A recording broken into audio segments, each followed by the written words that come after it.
Bom, vamos lá então.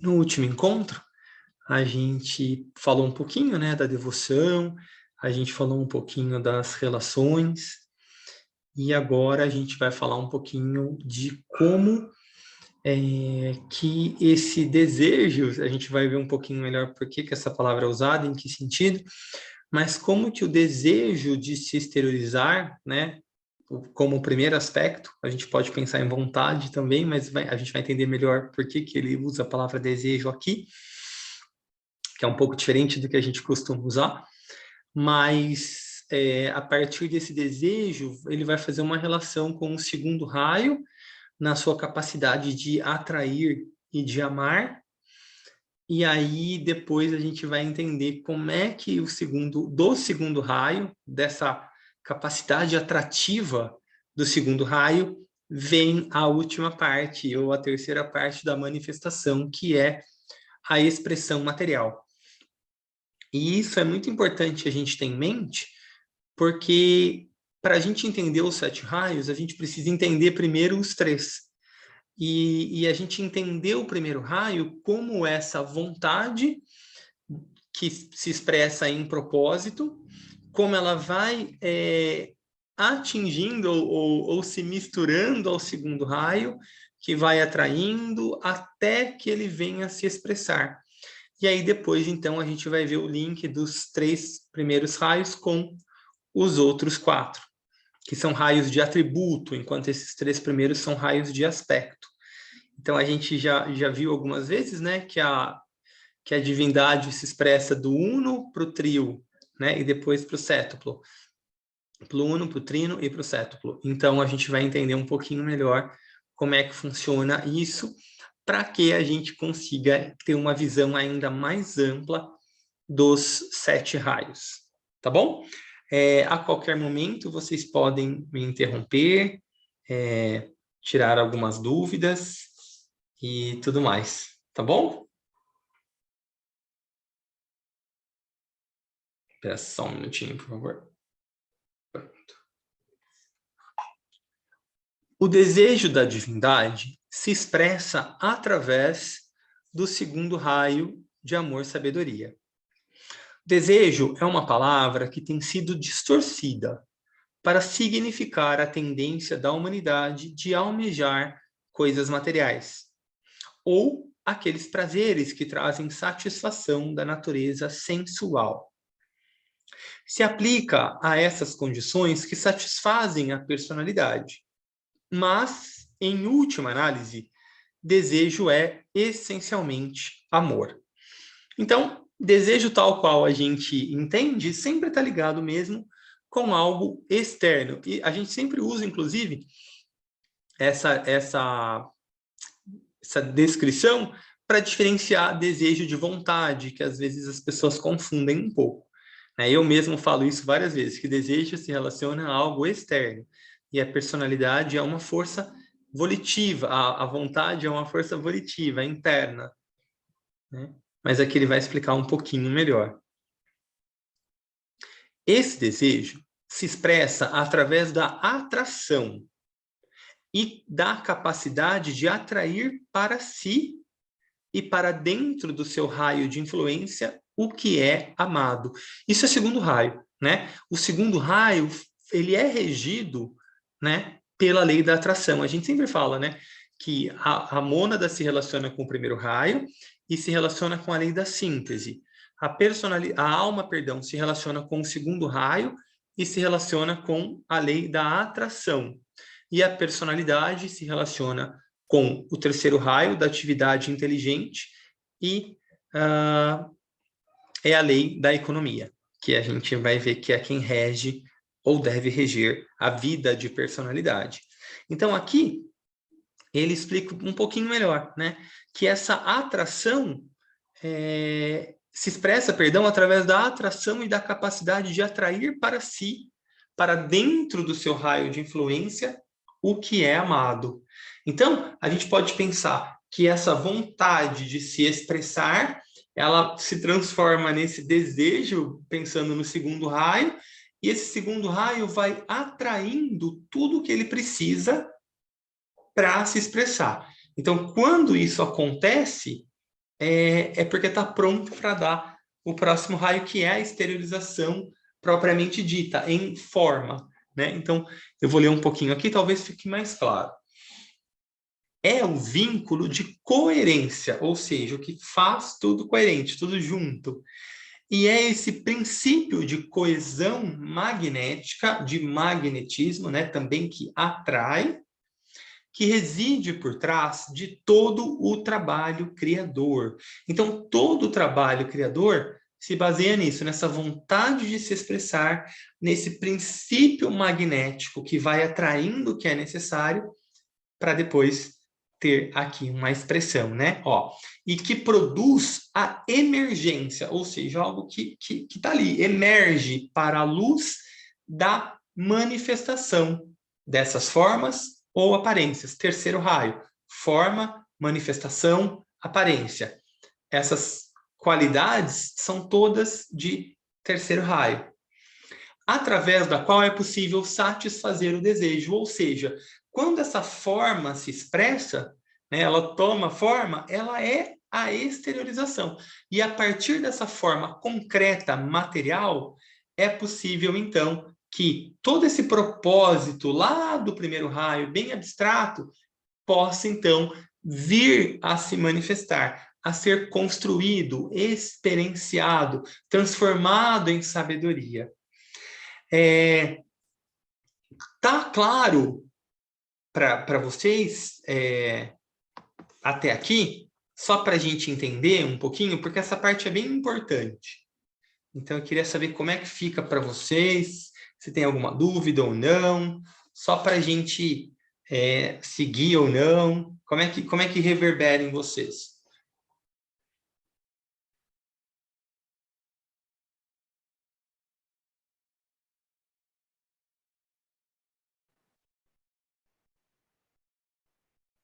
Vocês estão me ouvindo?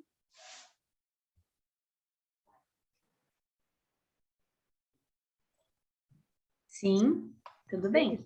Estou relendo tudo de novo. Tudo bem. Então, tá bom. Então, vamos lá, a gente vai seguindo, então. Esse segundo raio é predominantemente o raio da consciência aplicada. Então, a gente sabe também que o segundo raio, a alma também é a consciência. Então, tem a ver também com o segundo raio sempre, né? Consciência tem a ver com o segundo raio. E trabalha mediante a criação e desenvolvimento destas formas que existem em todo o universo. Então, a forma por si só, ela é uma energia, vamos dizer assim, ou uma qualidade do terceiro raio, que se expressou em forma. Mas a forma também é como se fosse o revestimento da consciência. À medida em que a consciência ou o segundo raio vai evoluindo, vai se desenvolvendo, novas formas vão sendo criadas, porque a forma é a expressão da consciência, tal qual o terceiro raio é uma expressão do segundo. Então, às vezes não é, talvez me falte recurso para explicar melhor, mas a gente pode pensar junto, a gente pode invocar e estudar uma grupal. Mas é importante a gente entender isso, né? Que teve uma vontade, que se expressa aí nesse desejo, como ele falou, que é magnético, que é atrativo, que corporifica, e aí então se expressa. Isso é primeiro, segundo e terceiro raio. E aí então, todos se relacionam, né? A gente separa só para ficar mais didático. Então, à medida em que a consciência transita e saboreia a forma, né? Ou seja, vai ganhando sabedoria ao lidar com a forma, ela vai criando novas formas que vão ser coerentes com o desenvolvimento dessa consciência. Então, é difícil a gente separar, né? Só para ficar didático, e ao mesmo tempo é a mônada ou o primeiro raio que vai provocando sínteses, pontos de síntese, através dos quais essa consciência vai também gravitacionando, né, para promover seu processo também de desenvolvimento. Então, os três raios estão muito ligados, mas é importante a gente entender como funciona essa sequência dos três primeiros raios, porque é assim Entendendo isso, a gente entende todo o processo de manifestação aqui na matéria e o processo de volta à divindade. Tudo bem até aqui?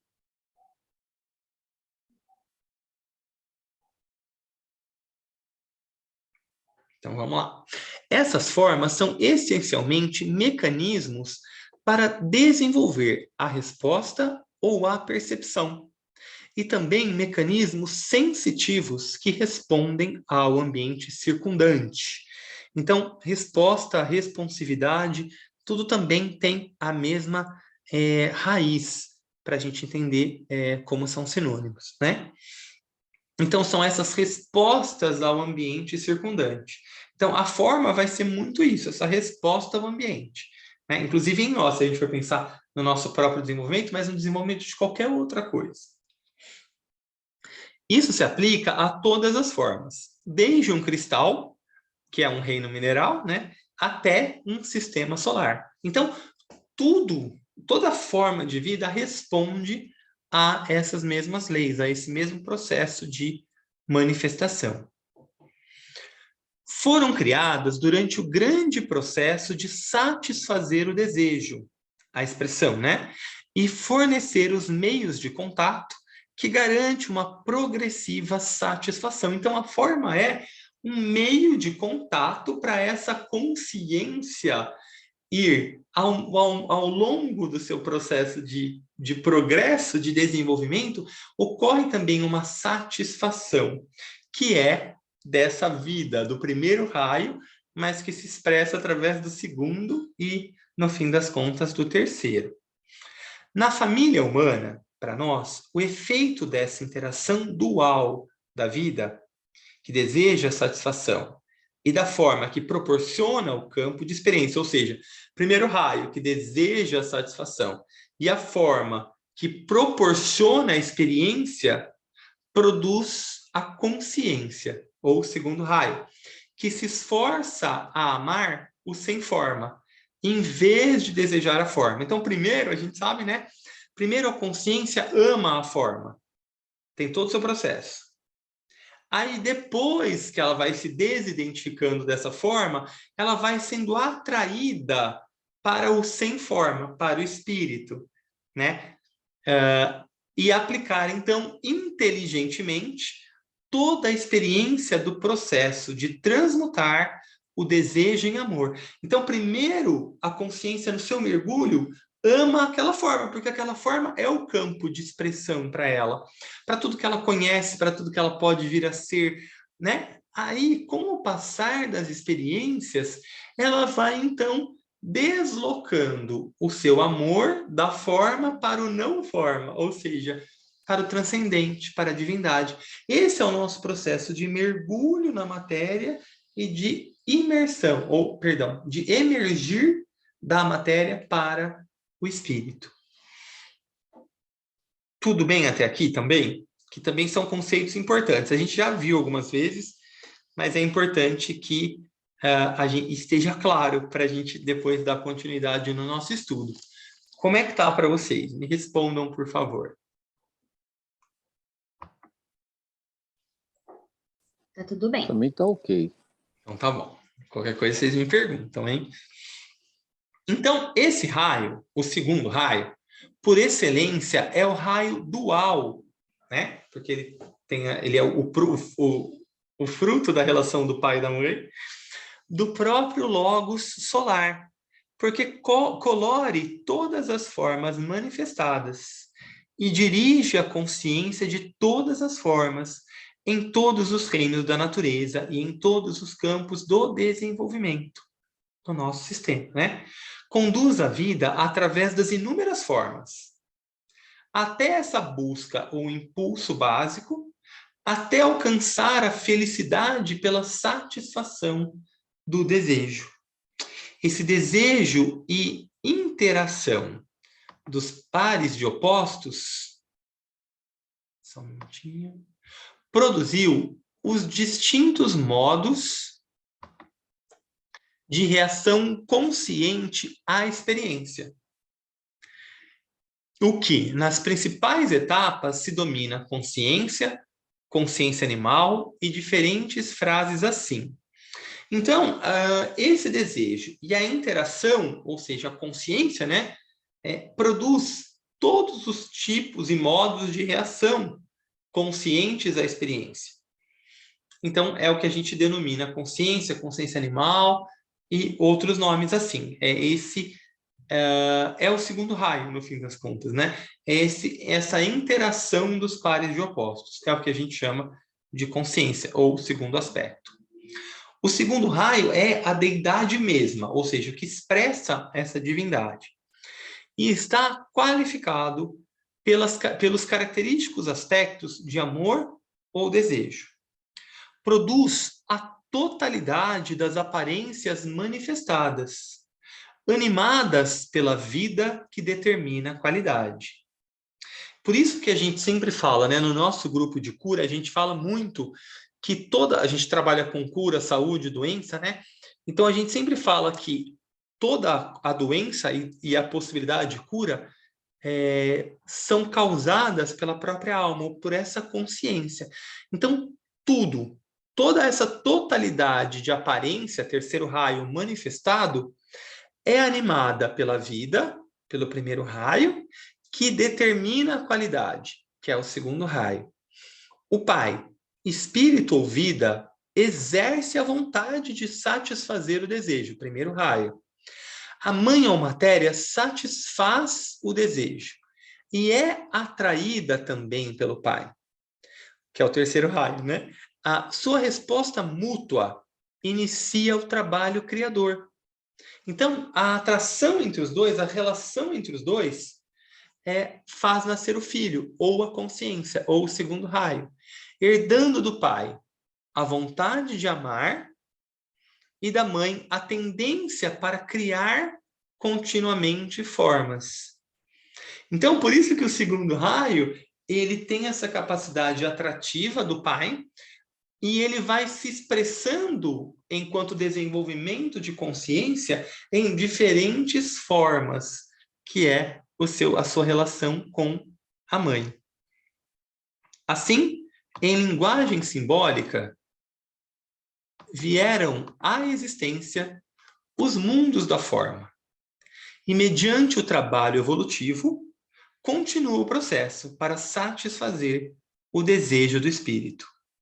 Dessa maneira, nos dois raios principais de vontade, primeiro, e amor, segundo, temos as duas características mais importantes da natureza divina, latentes nas miríades de formas. Então, a vontade e o amor são as duas características mais importantes, mais internas, mais potentes. E aí, então, elas estão latentes, naturalmente, nas formas. Os eons, ou muitas eras para frente, verão que essas duas energias dominarão constantemente todas as aparências e impulsionarão ao mundo criado uma total implantação da natureza divina. Isso é verdade, para os deuses e para os homens. Então, hoje, a gente tem um tipo de vida, de sociedade, de consciência ainda muito voltado para a forma, para o terceiro aspecto. Com o desenvolvimento da consciência, essa ênfase vai ser voltada para o amor e, num outro momento, para a vontade, que é mais interna ainda do que o amor.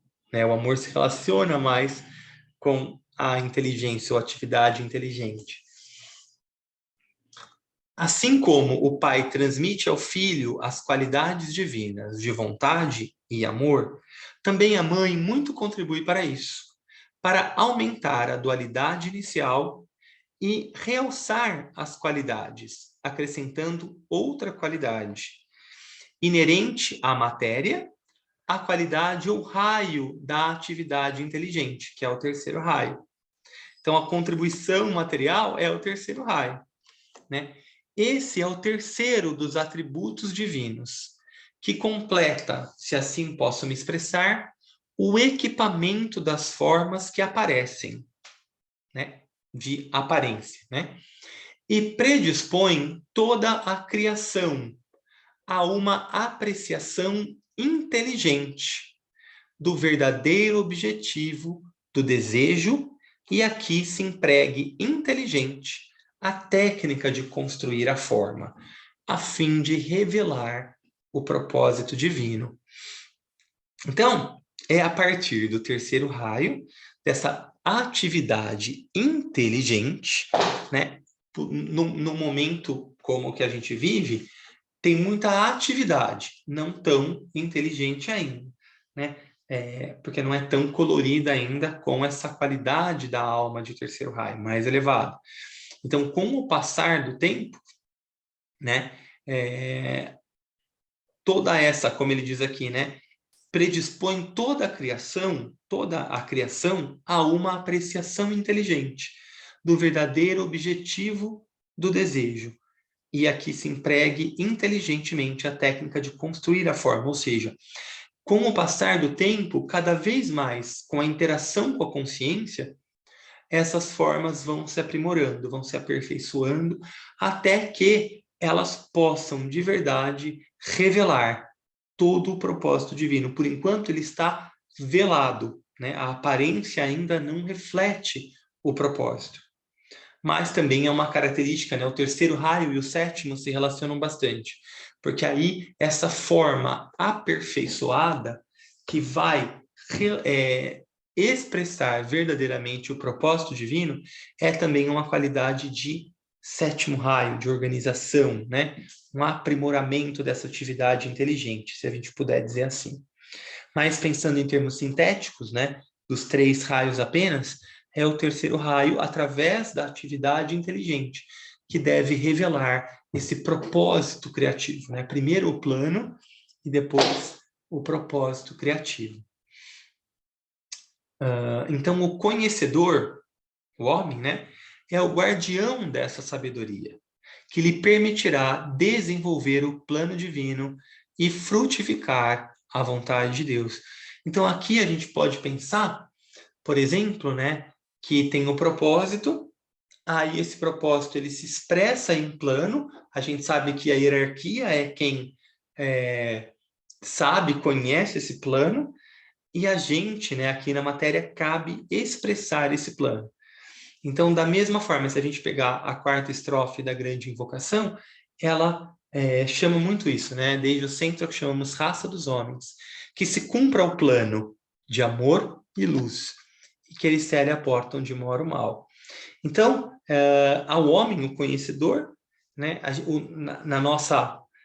O nosso Dharma verdadeiro é conhecer, ser o guardião dessa sabedoria, e então cooperar, como fazem os grandes, com esse plano, e aí então expressá-lo enquanto humanidade. O campo de conhecimento está constituído de tal maneira que vibra com inteligente resposta à vontade que emerge lentamente. Então, esse é o mundo ideal, né? É o terceiro raio, esse campo de conhecimento à nossa volta, né? Estar tão qualificado que responda de forma inteligente a essa vontade que impulsiona, que atrai o amor, né? E que aos poucos vai se emergindo lentamente, como ele diz aqui.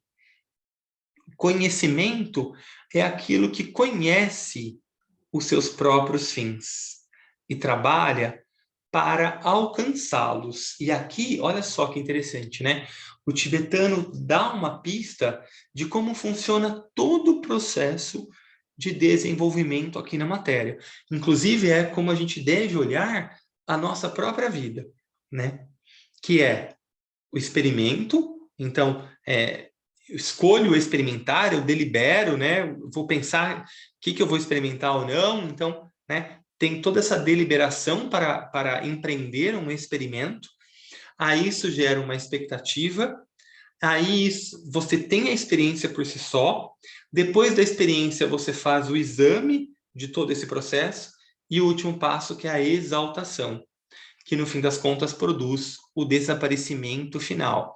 Se a gente observar aqui, o tibetano coloca 5 passos, né? A gente pode fazer uma analogia com as 5 grandes iniciações, que aí produzem esse desaparecimento final, ou seja, o homem se torna um mestre da sabedoria. Ele coloca definitivamente todos os pés e a consciência como um todo no quinto reino, né? Que é o reino divino.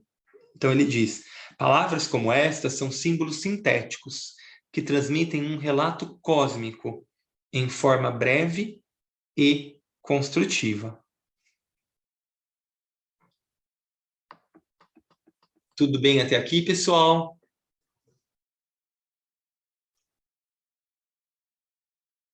Tudo bem. Tá. Alguma dúvida? Algum comentário?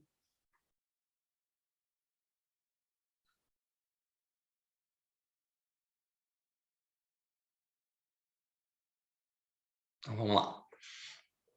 Assim, os 3 raios de poder, de amor e de inteligência produzem a aparência, que é o terceiro raio, né? Proporcionam qualidade, que é o segundo raio. E através do princípio de vida, o aspecto subjacente na unidade. Primeiro raio, asseguram a continuidade do progresso, até o momento em que a vontade de Deus se evidencia como poder. Primeiro raio, tudo, né?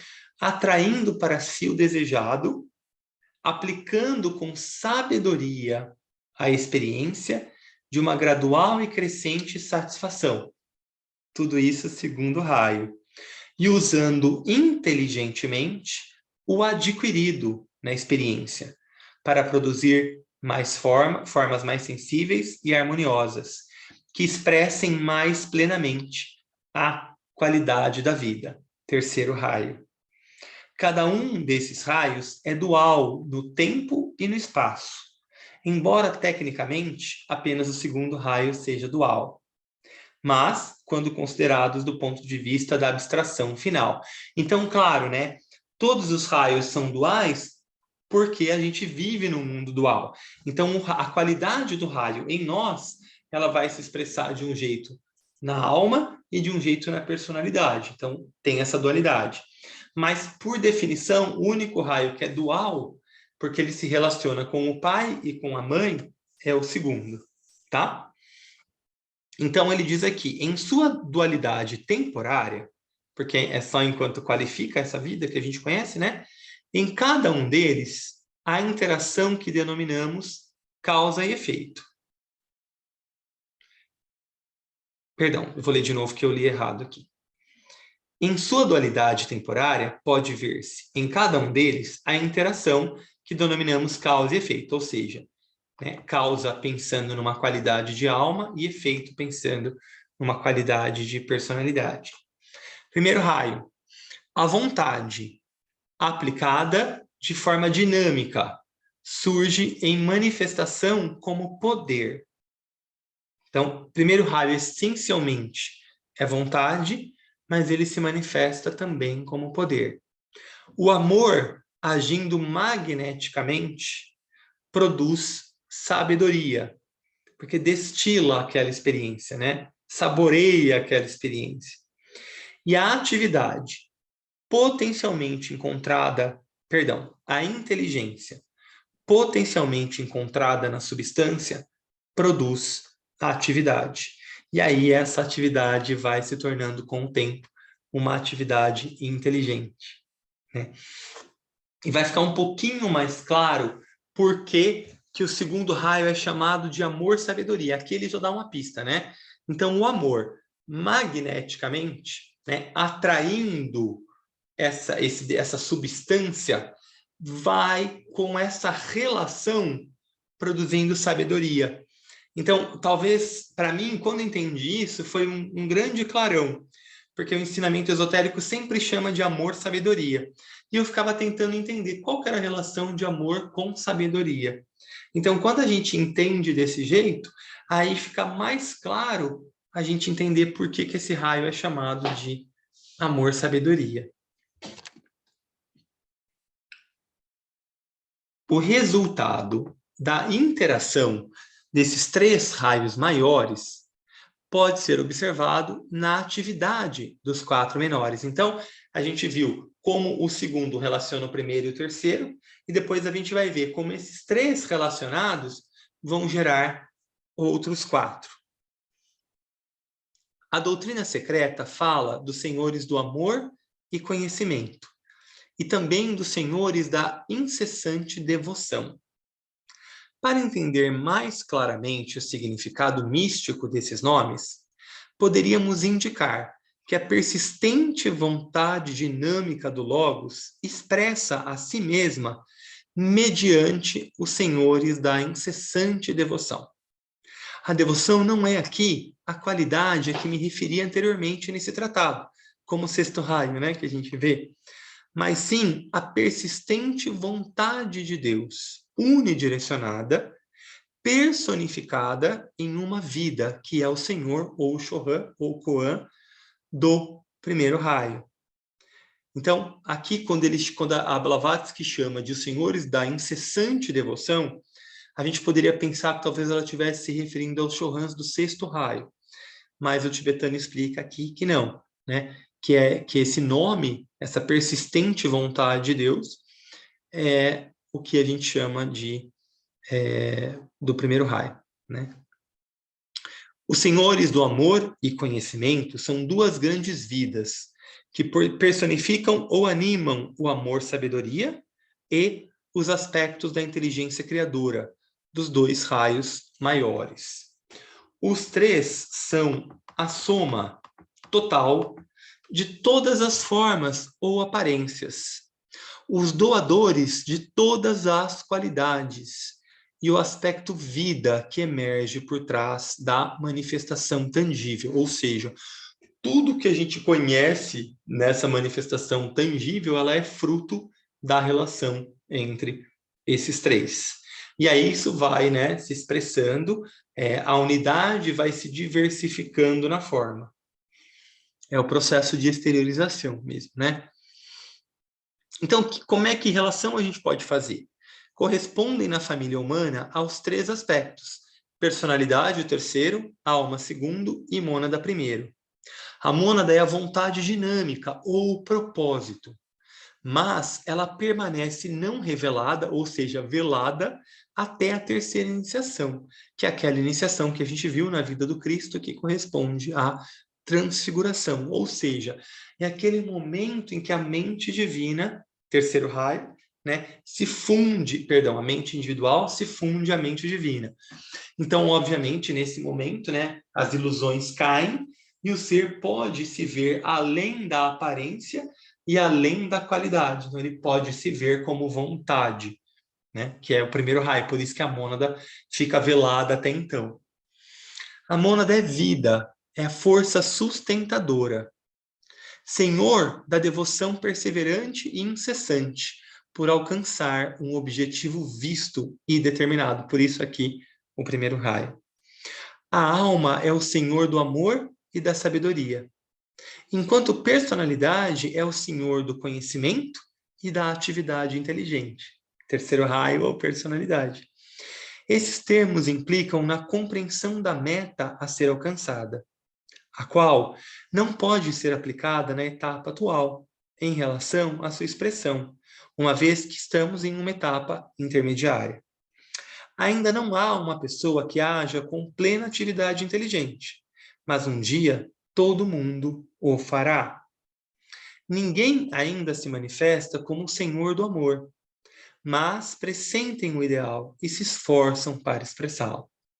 Ninguém ainda é um senhor de incessante vontade, e ninguém pode perceber ainda o plano da mônada, ou a verdadeira meta para a qual todos se esforçam. Ninguém aqui, nós encarnados, né? Os mestres da sabedoria, ou aqueles que já alcançaram essa 3ª iniciação, podem. Algum dia, todos o farão.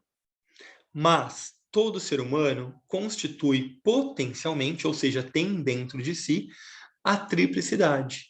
E também algum dia, as aparências que foram chamadas personalidade, que ocultam ou velam a realidade, lembrando que personalidade vem do grego persona ou máscara, revelarão plenamente as qualidades da divindade. Então, à medida em que essa personalidade é infundida pela alma, ela se torna aquela personalidade do latim, o personare, ou personar, para soar, então ela vai revelar as qualidades da alma, não vai ser só uma vida de aparência, né? Quando chegar esse momento, o propósito que toda a criação aguarda irromperá diante da desperta visão, e todos conheceremos o verdadeiro significado da bem-aventurança. E por que cantarão as estrelas matutinas? A alegria é a forte nota básica do nosso sistema solar. Tudo bem até aqui? Como é que vocês estão? Será que dá para a gente continuar ou a gente para por aqui? Como é que vocês estão?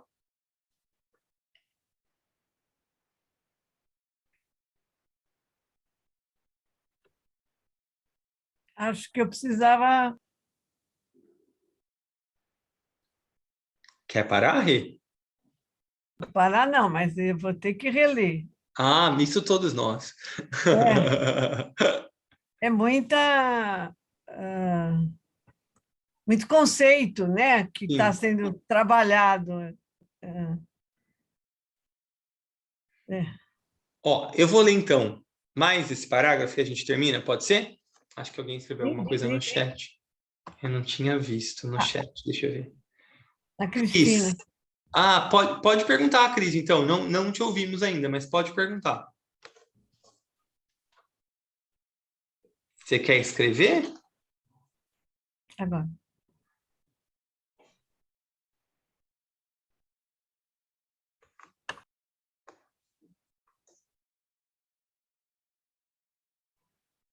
Tá, escreve então.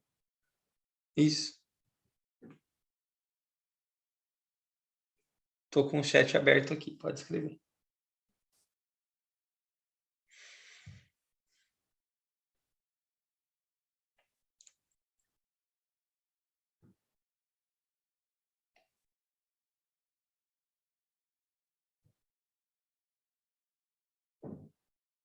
Qual que é a sua dúvida em relação à alegria?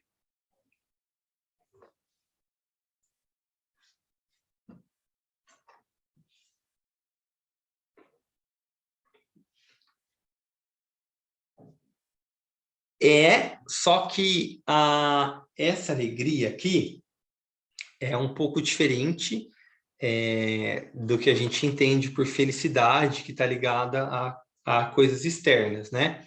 Essa alegria, ela se relaciona com essa comunhão com essa bem-aventurança, com a própria vontade, né? O tibetano diz, em alguns livros, que o que a gente chama de bem-estar é uma faísca desse sentimento de bem-aventurança, que é quando a gente está conectado com a nossa alma e mais para frente com a nossa mônada.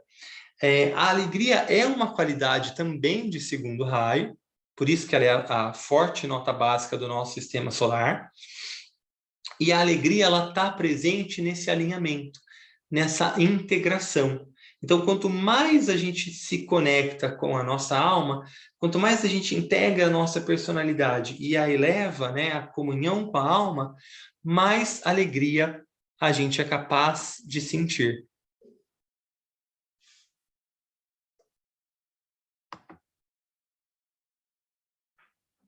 Isso.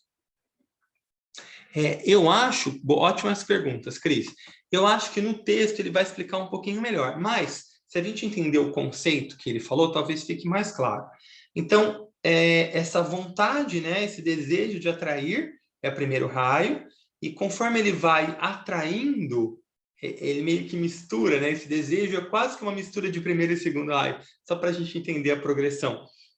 Então, ele vai atraindo tudo o que é necessário para que um dia venha a se expressar. Então, quando o segundo raio, ou o segundo aspecto, atrai tudo que ele precisa, é como se uma consequência natural fosse a exteriorização. Então, a qualidade básica é o amor atrativo, magnético, né? E à medida em que esse amor vai se relacionando com a forma, e vai aprimorando essas formas, mas a causa é o amor, não é a forma, né? Então, o aprimorar dessa relação com a forma vai gerando sabedoria. Por isso que o segundo raio, ele é causal como amor, mas como efeito ele é sabedoria. Porque a sabedoria é a consequência natural da relação do segundo com o terceiro aspecto, da consciência com a forma. A relação natural da consciência e forma produz sabedoria.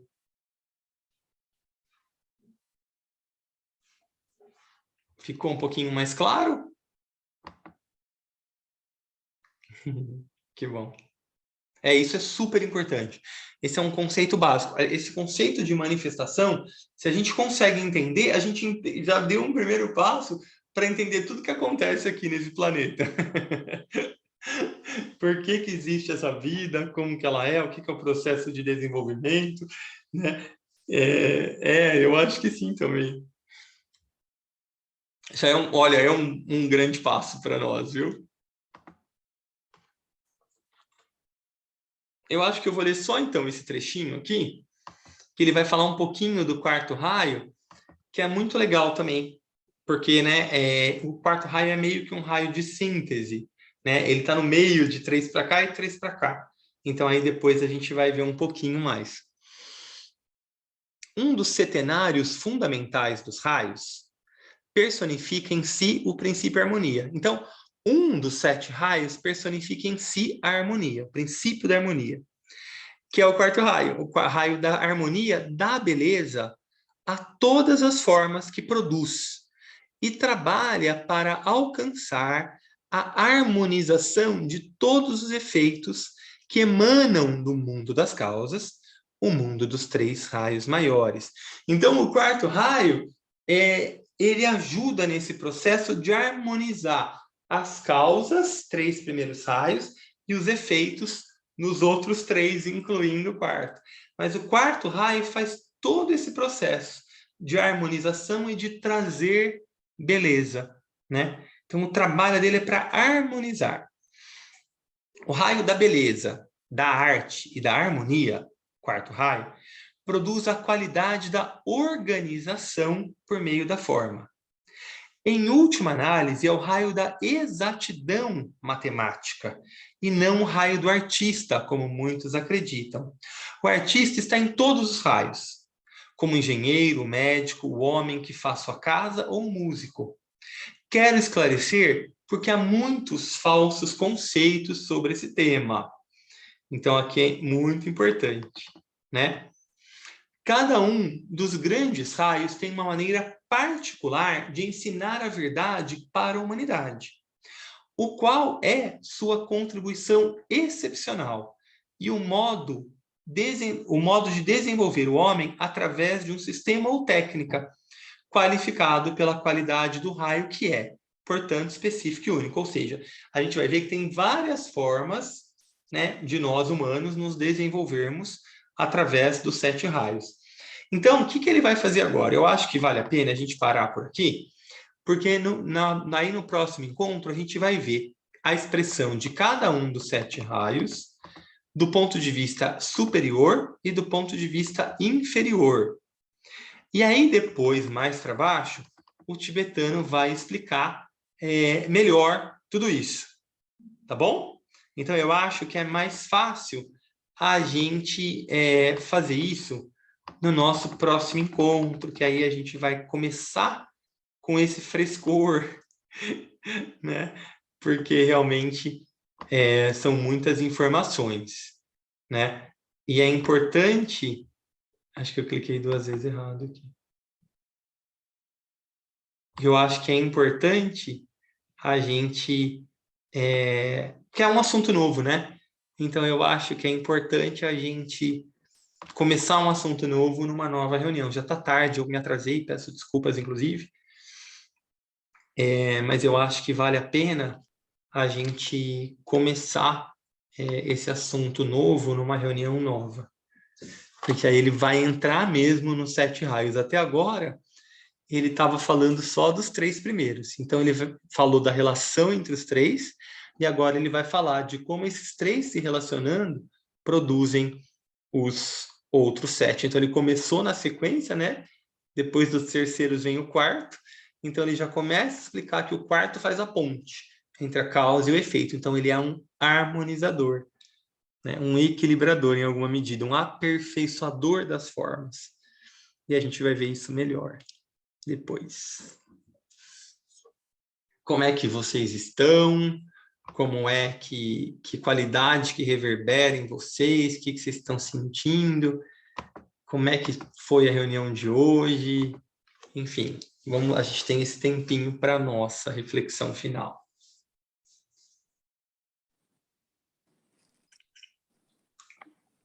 Bom, eu achei equilíbrio, senti bastante equilíbrio na leitura. Vou pegar uma água, mas eu estou ouvindo, tá, Gui?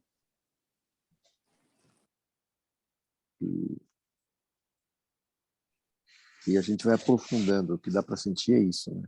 Cada raio a gente vai aprofundando e acho que conquistando umas qualidades diferentes. Eu achei legal, achei bem bacana.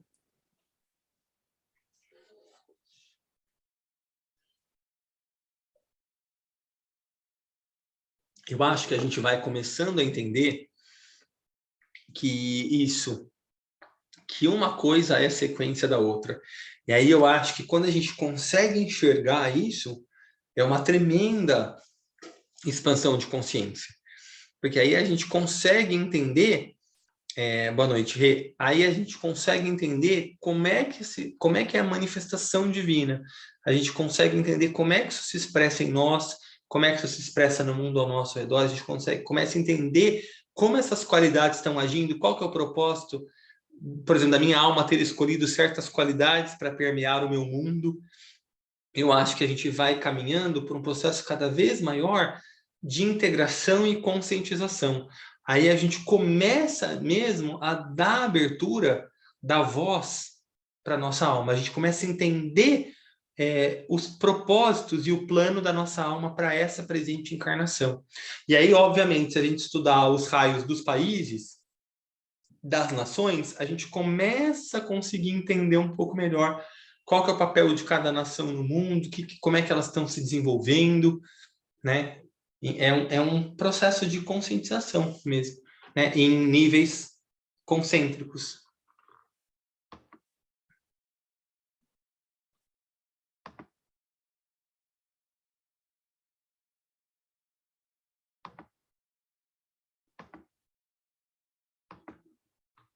Alguém gostaria de compartilhar mais alguma impressão ou sensação?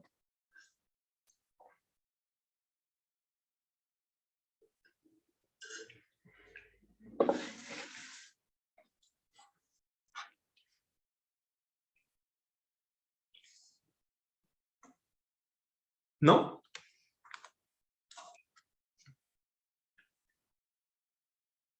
Eu vou parar a gravação, então.